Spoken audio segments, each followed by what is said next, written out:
المشاهدون الأكارم، طبتم أوقاتنا لما كنتم بكل خير. نشرة الأخبار نقدمها من الفضائية الإرترية، نستهلها كالعادة بأهم وأبرز العناوين.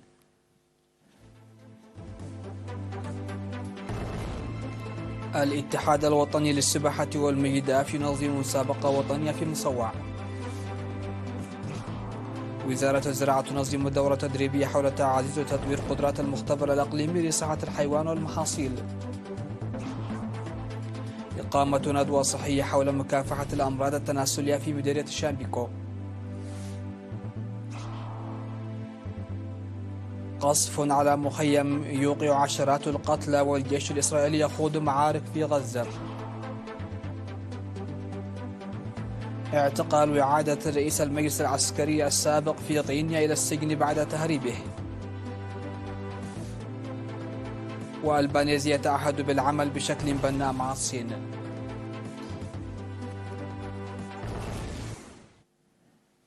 أهلا بكم إلى تفاصيل النشرة.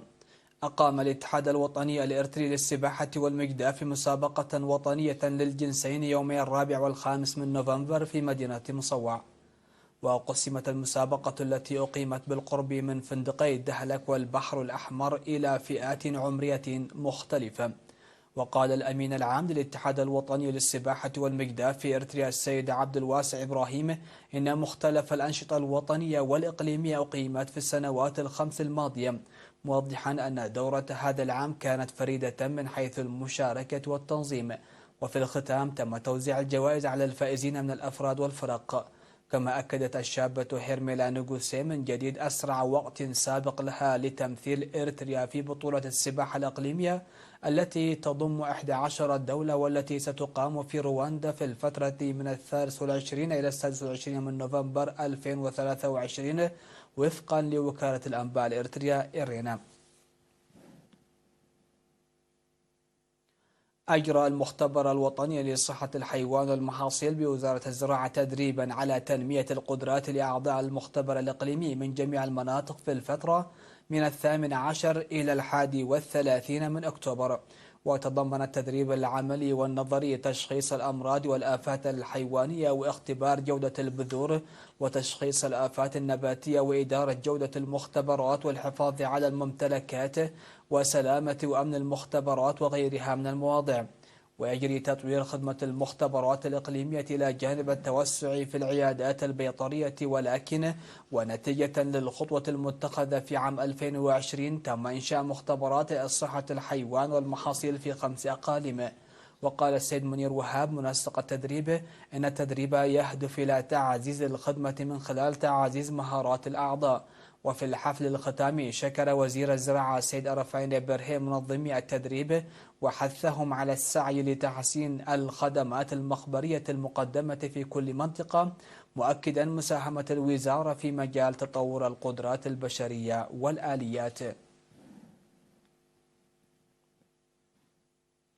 كرمت مدرسة البحر الأحمر الثانوية في أسمرة خلال 5 من نوفمبر 109 طالب من منتسبي الدفعة 35 للخدمة الوطنية الذين أحرزوا نقاطا عالية تراوحت ما بين 3 إلى 4 في العام الدراسي 2022-2023.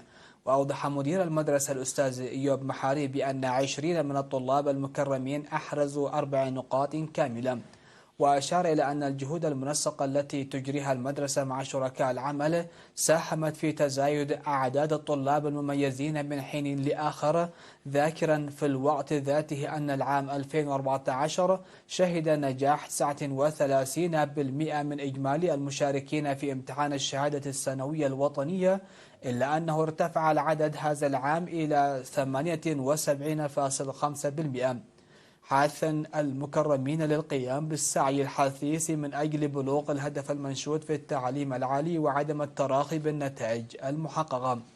وقال مسؤول متابعة المدارس الثانوية في فرع التعليم بالإقليم الأوسط الأستاذ سلمون يوهنس إن برنامج التشجيع والتحفيز المنتظم يرسخ ثقافة المنافسة الشريفة بين الطلاب، وله أيضا دور مشهود لرفع نتائجهم وقدراتهم.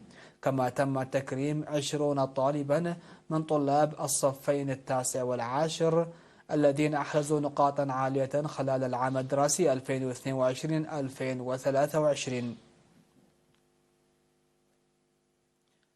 نظم فرع الصحة في إقليم القاشبركة في مديرية شامبيقو ندوة صحية لسكان ضاحية بنبنة تركزت على رفع المعرفة المجتمعية فيما يتعلق بمكافحة الأمراض عامة وخاصة الأمراض التناسلية.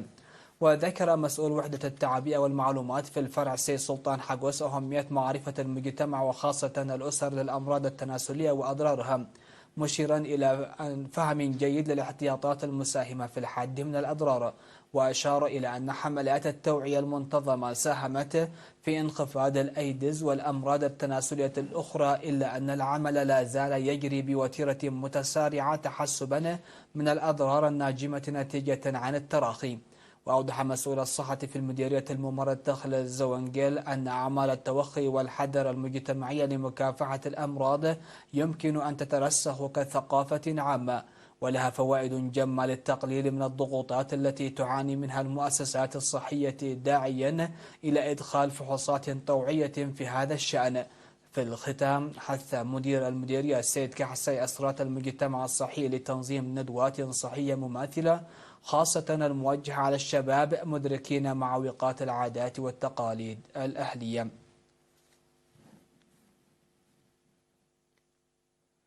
تم تنظيم محاضرة تهدف إلى رفع مستوى الوعي حول القانون والممارسات الضارة لطلاب المدارس المتوسطة والثانوية في لوقعنسبة في 1 نوفمبر. وتضمنت المحاضرة التي نظمتها المرأة الإريترية ومكاتب الشرطة تضمنت عروضا حول القضاء على الممارسات الضارة التي تؤثر سلبا على صحة المرأة ونموها ومنع الجرائم والانتهاكات. وأشارت رئيسة المرأة في المديرية السيدة صقوين قبر سلاسي إلى أن مشاركة المرأة في جميع مستويات التعليم آخذة في الازدياد، ولكن زواج القاصرات يحول بين ذلك. وحثت الأسر على الادخار والنساء على التركيز على تعليمهن والقدرة على المنافسة.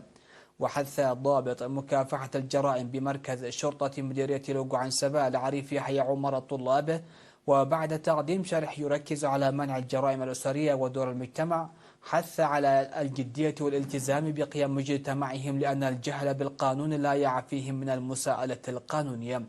ودعا قائد مركز الشرطة العريف سمؤان ولد قريمة الطلاب على زيادة تعاونهم مع الشرطة في مكافحة الجريمة، لأن الشرطة لا يمكنها العمل بفعالية دون تعاون الجمهور. من جانبهم حث الطلاب على الترويج لمثل هذه المحاضرات لما لها من فائدة في رفع مستوى الوعي.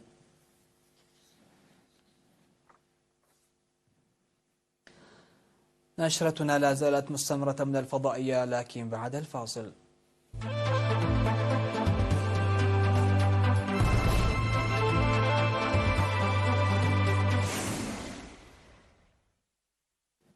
أهلا بكم. على الصعيد العالمي قتل أكثر من 30 شخصا وأصيب نحو 100 آخرين في قصف إسرائيلي استهدف مخيم المغازي في وسط قطاع غزة، حسب ما أعلنت وزارة الصحة في غزة في بيان. وفي اليوم 30 من الحرب واصل الجيش الإسرائيلي توغله في القطاع وخاض مواجهات ضارية مع حماس. وأعلن الجيش الإسرائيلي عن مقتل 25 جنديا منذ بدء العملية البرية في غزة، ليرتفع العدد الكلي للقتلى في صفوفه إلى 341 قتيلا و260 مصابا. وذكرت صحيفة إسرائيلية نقلا عن أرقام أولية لوزارة المالية أن تكلفة الحرب التي تخوضها إسرائيل في قطاع غزة ستبلغ ما يصل إلى 51 مليار دولار. ورفضت إسرائيل دعوات الولايات المتحدة إلى هدنة إنسانية، وطالبت بالإفراج عن الرهائن الذين احتجزتهم حماس في غزة خلال هجوماتها غير المسبوقة. إلى ذلك أعلن الرئيس الأمريكي جو بايدن عن إحراز تقدم في تأمين هدنة إنسانية في الحرب بين إسرائيل وحركة حماس، في وقت يعمل وزير خارجيته على نفس المسألة في الشرق الأوسط.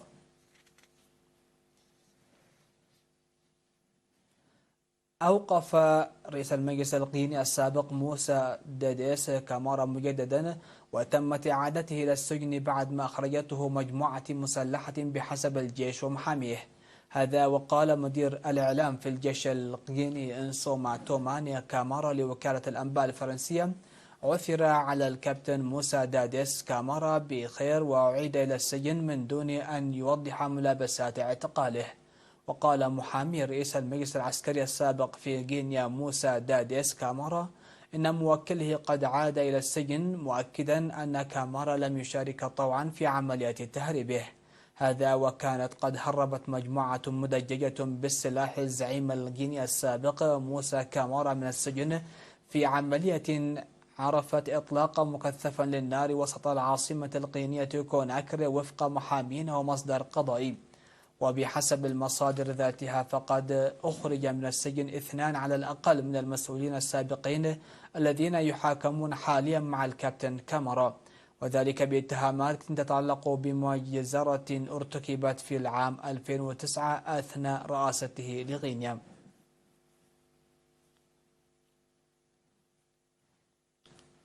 تعهد رئيس وزراء استراليا أنتوني ألبانيزي بالعمل بشكل بناء مع الصين، وذلك في وقت تسعى الدولتان إلى إذابة الجليد في علاقاتهما الثنائية.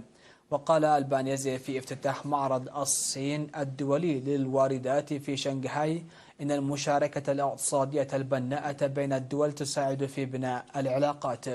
ووصل ألبانيزي إلى الصين وهو أول زعيم أسترالي يزور الصين منذ عام 2016 في زيارة تستغرق 4 أيام، وتعد مؤشرا على تحسن العلاقات الثنائية بعد سنوات مضطربة بسبب الخلافات الاقتصادية والسياسية. بدوره قال وزير الخارجية الصيني إن ألبانيز سيلتقي مسؤولين صينيين على أن يتبادلوا في شكل معمق وجهات النظر بشأن القضايا الثنائية والإقليمية والدولية. وتعد الصين أكبر شريك تجاري لأستراليا حيث تمثل أكثر من ربع التجارة البينية.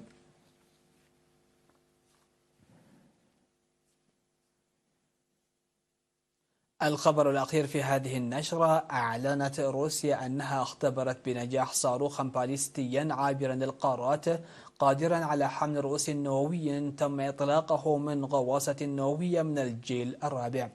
وجرى إطلاق الصاروخ بولافا في أول تجربة من نوعها منذ حوالي عام. وأفادت وزارة الدفاع في بيان أن الغواصة النووية الاستراتيجية الجديدة الإمبراطور ألكسندر الثالث أطلقت بنجاح صاروخا باليستيا عابرا للقارات من طراز بوليفا من البحر الأبيض. وأكد البيان أن الصاروخ أصاب في الوقت المحدد هدفه في حقل تجارب في شبه جزيرة كاتشاتكا في أقصى الشرق الروسي.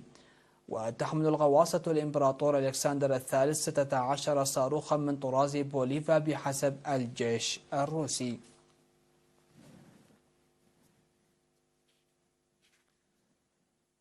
ختاما لنشرة هذا المساء مشاهدينا في كل مكان، هذا تذكير بأبرز العناوين.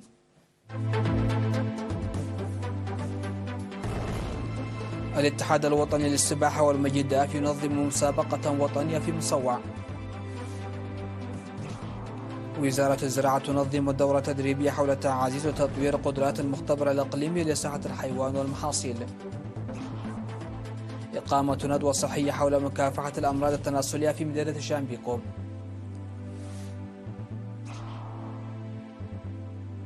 قصف على مخيم يوقع عشرات القتلى والجيش الإسرائيلي يخوض معارك في غزة. اعتقال وإعادة رئيس المجلس العسكري السابق في غينيا إلى السجن بعد تهريبه. وألبانيزي يتعهد بالعمل بشكل بناء مع الصين.